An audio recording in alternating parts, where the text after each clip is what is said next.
I think he is, and I don't say this lightly. I think he is one of the greatest guitar players that have come around, um, and he is Mm. underrated.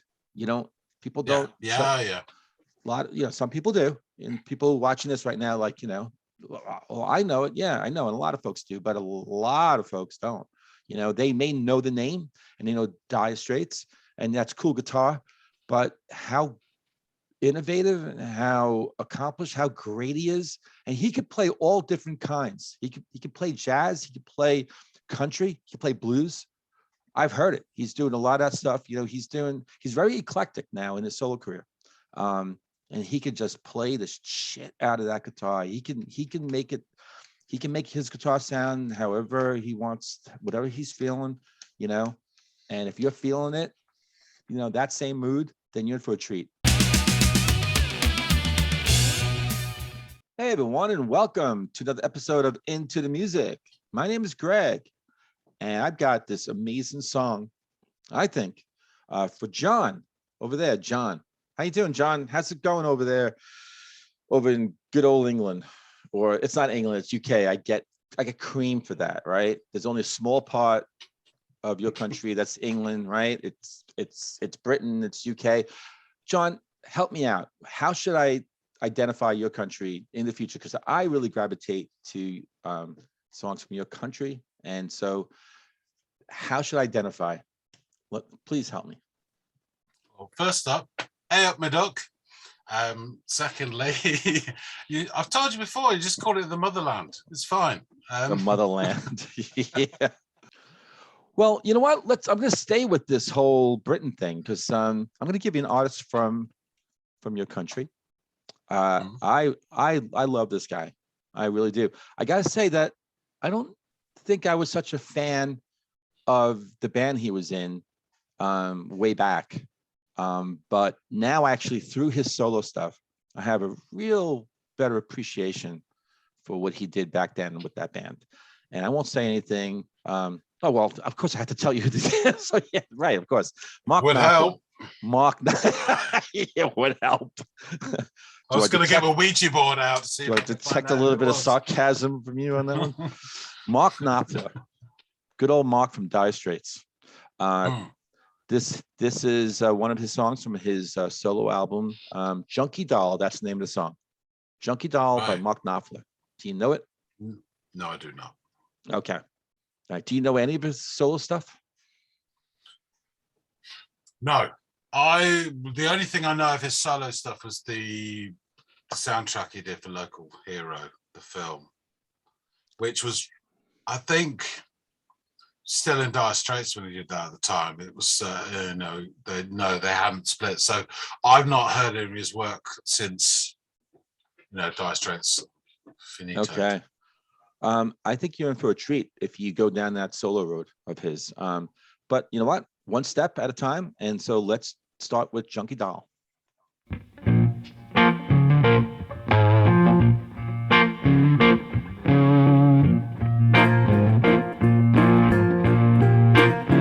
Turnpike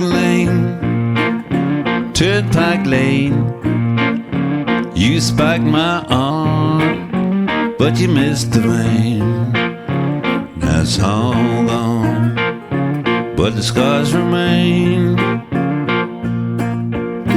Junkie doll was stuck on you, my junkie doll. Turn 'em green, turn 'em green. You took me high as I've ever been. Okay, so that tone right at the beginning, that's what Black Keys have been using for ages, that sound, that structure really, really sounds like JJ Cale. He'll start off 101 songs like that. That sort of quiet setup and then sort of half a verse and then bang into the rhythm and that groove. It's really nice, really nice.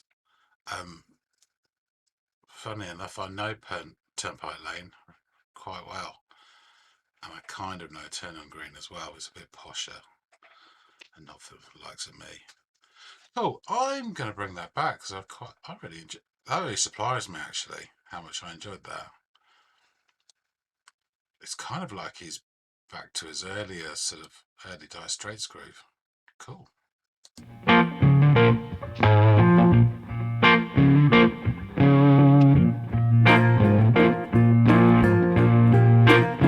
Turnpike Lane, you spiked my arm, but you missed the vein. That's all gone, but the scars remain. Junkie Doll was stuck on you, my junkie doll. Turnham Green, you took me high as I've ever been. That's all gone and I clean. Junkie Doll, I was stuck on you, my junkie doll. And a little bit of this to get you up, and a little bit of that to get you down. A little bit of this to get you up, and a little bit of that to get you down, and a little bit of this to get you up, a little bit of that to get you down, a little bit of this to get you up, a little bit of that to get you down.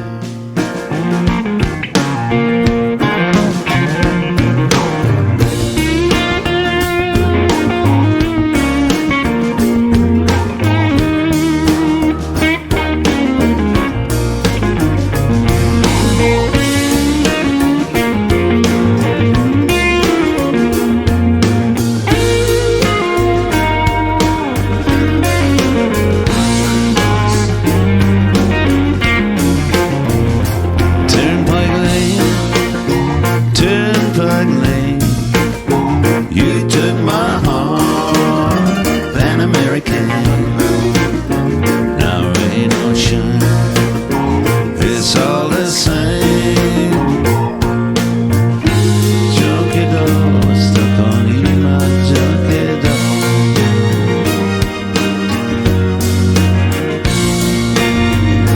Junkie Doll was stuck on you, my junkie doll.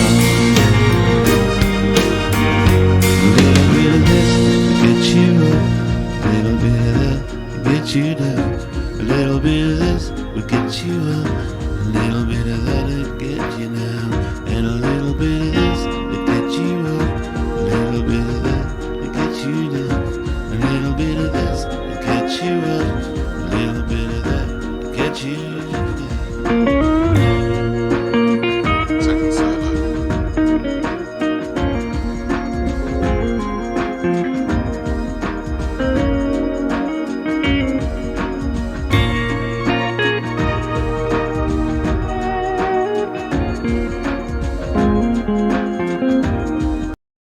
Okay, I know that first solo was really nice. It was probably the crowd pleaser, if you will. This second sort of breakdown, or you want to call it, this is beautiful, and it reminds me of his old stuff where he used to start noodling away, sort of Telegraph Road or whatever. It has such a beautiful tone to it. I'm going to try and bring it back to that sort of breakdown bit. I have no idea how far back to go. You now, and a little bit of this to get you up, a little bit of that to get you down, a little bit of this to get you up, a little bit of that to get you down.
Wow, I don't think I say this, but I'm almost disappointed that finished like that. I suppose always leave them wanting more. I was expecting to build crash back in again. But yeah, that was really surprising. John, I love this song a lot. So so be careful before you rip this to shreds. Just letting you know. Okay.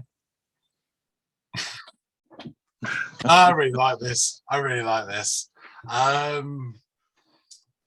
Yeah, it's a great song, great sound to it as well. I mean, that opening guitar, I mean, it's been used so much. Can I just ask before I carry on, what year was this? 2000. Really? So, I mean, it's been used so much by, Dan Auerbach, Black Keys, Yeah. that sort of sound. Yeah. But I mean, this, I'll say off the bat, this was JJ Cale straight off. I don't know if you are familiar with JJ Cale. I do know a little bit. Yeah. Okay. Yeah. I am a big, big fan. I've got quite a lot of his stuff, and this really sounded like, I mean, it's not a rip-off or anything, I wouldn't say that, but it just is strongly reminiscent. Yeah. So cool. if you like this, you'd like JJ Cale stuff. But yeah, it's really, really nice, lovely sound. I mean, I have a funny, Dire Straits was one of those bands that, they're kind of, so when we were sort of early kids and, oh God, I've forgotten the name of the Love Over Gold album with Telegraph Road and stuff on. It's fantastic. And they brought out their live album, Alchemy. Everybody had that, but it became a bit of a yuppies favorite. So they were always, you liked them, and he always downplayed themselves as, we're not very cool, but we make okay music. That was all this, and that's kind of what they were like. And then Brothers in Arms came out and went absolutely global, and and a lot of people, it just became too much, and and people started switching off, and I certainly did. That was just too much. So a bit of a check it, but I sort of started listening to the early stuff of theirs again, sort of 3 or 4 years ago, and really appreciating it again.